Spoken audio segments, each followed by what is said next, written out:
as well. I run Conscious Consumer Network. It's a non-profit humanitarian project. Everything we make goes straight back into running this project. But even to get it to the point of doing that, I took a lot of criticism from people about the fact, oh yeah, you're doing this for money. I'm like, yeah, like, do you want to come see where I live? Do you want to come see how the studio is set up, how humble it is, the fact that I sold my car to keep the project afloat, the fact that I, have sacrificed so much for everything that I've done. And the only way I could get it out was to have it put out for free as an ebook so that people can access it online. It was never about making money. It was actually about empowering and reaching people. And that's what it's always been. Simple fact is the studio has a rental price attached to it, just like we have to pay for internet, just like we still do have to pay for electricity and all the amenities.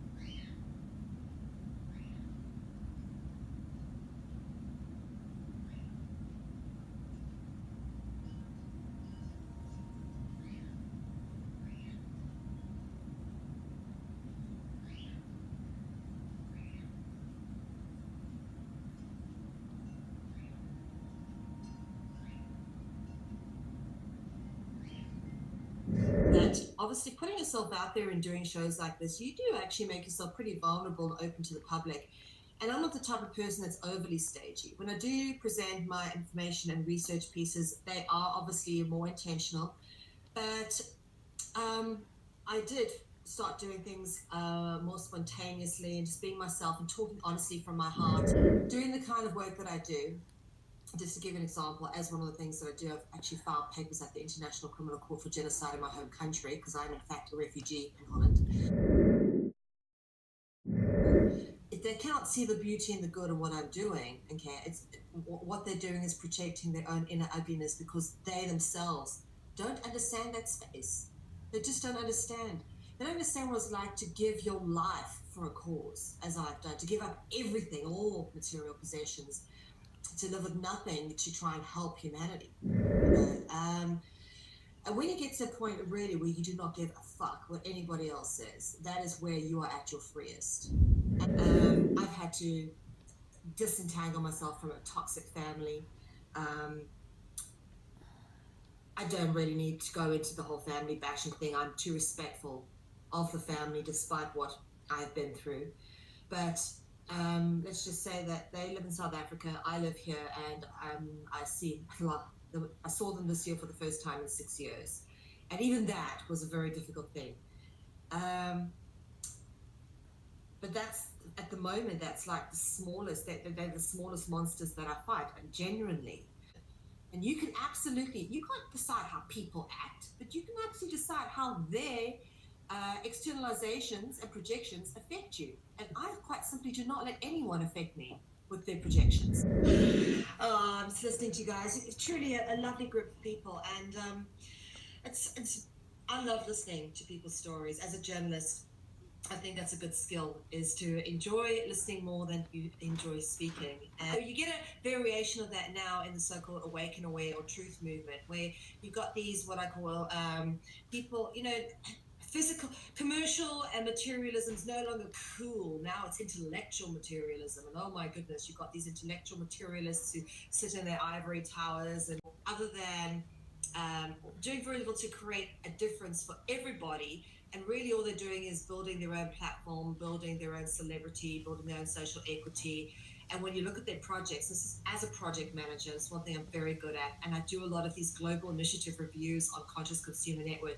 It's not made me very popular because I'm pretty brutal when I dissect people's projects and I look at how the funding's being spent and all that kind of thing, because you've got key figures at the center of this that are literally energetically looshing off volunteers and people who are dedicating these lives to these causes, and then waking up and realizing that they've been dedicating their lives to absolute rubbish because these causes aren't going anywhere. And these are the people who get despondent and who then drop out the truth movement or don't want to do anything or become apathetic and it hurts me when I see that, because there's so many good people out there who are sick of the way things are, who want to make a change, who have real talent and capability, but they get sucked up into these sort of fake, oh, let's change the world, bullshit projects that don't do anything.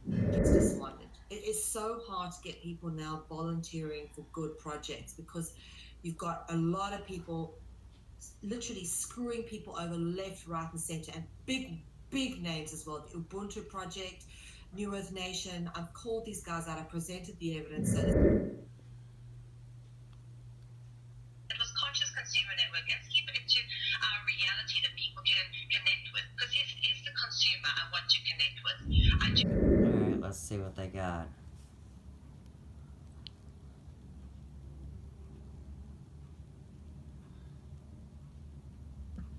But if I sign in, I can get to they'll let me get to all of them. I can go. And then, of course, they want the donation. But that's at the top of their page, or how far down their page is that?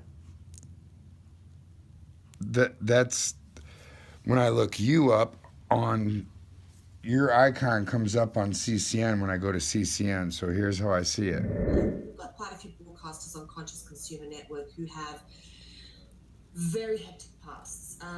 People who have been MK Ultra, sex slaves, that kind of thing, used by the government in their various mind control operations. I mean, that's the worst kind of abuse you can put upon someone, is the abuse of the mind, the manipulation of the mind to the point where they render their body to the point where they will allow pain and, violation.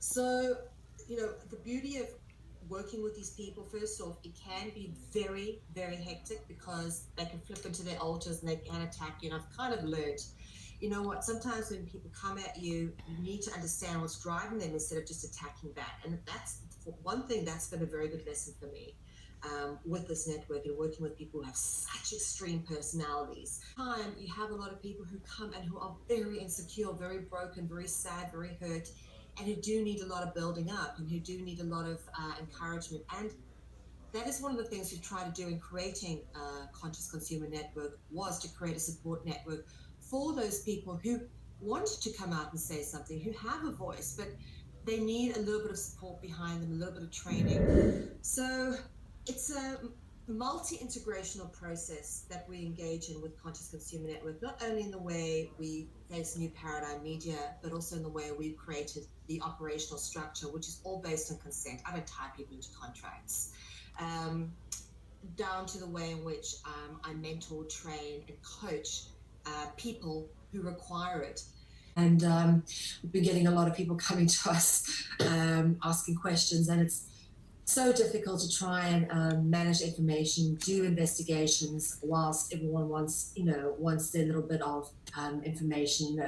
Some people think that they're at risk, or perhaps that they may have jeopardized our operations. Basically, on the 1st of February, we lost internet to our studios of the CCN headquarters, and there was a lot of inferring with the internet providers and various aspects of the technical side, trying to establish the problem, which was established pretty early on. And we were able to confirm pretty much today that it was actually on Friday that we were given the inclination that it looked like we had our line coming into our studio sabotaged. So it's not just attacks in terms of, you had your website hacked, you had your YouTube hacked, or your Skype hacked, or whatever, or Facebook. This is actually now localized. All right. We are taking this to the next level because we've actually got proof, the testimony of the people who actually service the line and who provide us with the fiber optic streaming, which we pay for. So they're in breach of contract and they're under legal premise to obviously investigate it, because otherwise they stand a chance of being sued by us for not providing us with service for over a week. We've had to write emails to all the other tenants in the building to obviously ensure that they were aware of what had happened, because obviously that's very concerning. Okay, now hang on. Because I know, Mel, you're brilliant and use all these big words.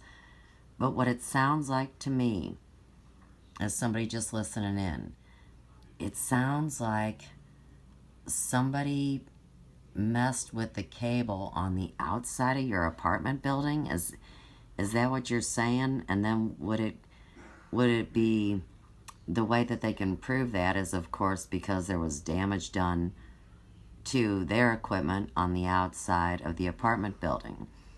Now, as far as your business goes inside, humanitarian non-for-profit or whatever, I wonder if they're looking at your business inside of your home, and then at the same time, this report in Dutch, I mean, it'd be easy enough for you to translate it and read it to everybody. Of course, I'm sorry if I'm struggling. I'm sounding a bit monotone, but I'm in so much agony I can't even describe. My whole back is seized up because I've not been able to do yoga. I take my yoga classes online. We've had no internet for a week. And with the additional stress, I would, of course, need the yoga classes at this time, and I've not had them. And so the breach in the line has actually caused me a severe amount Oh, so now you're going to claim pain and suffering on injury or discomfort. And mental and emotional and physical suffering. That we were getting to people so much that they're actually willing to go to the point of disconnecting our internet, and very deliberately so. So that's where we've been. I know I just want to say, first off, thank you to Hoaxstead and the Mackenzies for keeping me entertained. During the quiet, of course, Biggie was still able to access the odd website at very slow speed off his mobile phone. Of course, we didn't have the fiber optic coming in there. But basic communication through Skype was possible, so we could inform our broadcasters of what was going on. Most of them, of course, have been aware that, you know, we're okay, we're working on things, but we haven't been too forthcoming as to what has been going on, because we must ourselves wanted to have all the facts before we disclose this information into the public domain. What about the Zoom room? You could have kept shows going on your Zoom room, I'm sure. You have that app on your cell phone, but I know you're just building drama and making your story bigger than the true one that I released, where you guys hacked my computer. So what you're trying to do is make your story bigger and better, and you've suffered so. And we, of course, never want to be putting lies and allegations out there that we can't back up with proof. What it does show us as well is that we potentially would have to relocate base at some stage. But, you know, it doesn't matter where we relocate to. There's so many different ways in which, with technology nowadays, you can find people and disable them. Even through an electromagnetic pulse, they could disable our entire system. So it's not even worthwhile doing. It's not even worthwhile turning on our heels and running. It's actually at this stage, knowing what we know and having the connections and contacts and abilities that we have, it's probably worth our while just to stand here and fight back and stand our ground, because I refuse to be bullied by anybody. Right, be accountable. To let anybody make me feel I've got to run away. Let people know your real name, where you live, and what you're doing. Stand our ground, and we've got all the facts. We've collected all the details and the evidence for some time now, because we've been more than aware of something very fishy going on in relation to this matter. Here we go. Now here's the connect. Okay, so basically somebody damages cable property. They sever the line with the fiber optics and the phone. And now she's going to connect that to all the back stuff that happened and start doing the little witch hunt thing where she calls people out and actually slanders and gives misinformation. Okay. Obviously, you know, like all things, the authorities are corrupt. But I'm determined on this one just to see how far we can actually take this. And You have to quit